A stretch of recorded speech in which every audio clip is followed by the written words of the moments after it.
Kaya mga idol, bago natin testingin yung mga fuse, meron tayong dalawang test light, isang negative tsaka isang positive. Ngayon, para malaman natin kung buo itong fuse, lalagyan natin siya nitong ginawa natin na test light.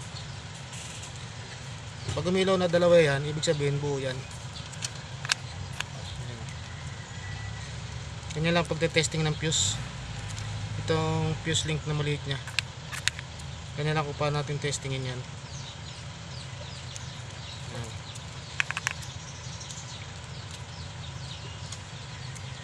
Ano, may ilaw naman lahat.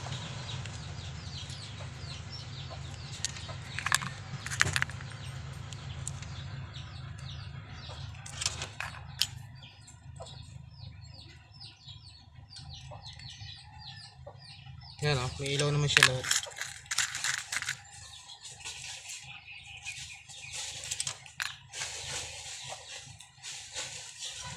Yan, may ilaw siya lahat. Ang ibig sabihin yan, buo lahat ang kanyang fuse link. Yan, tinesting lang natin para malaman natin kung bakit nawawala ang kanyang ignition.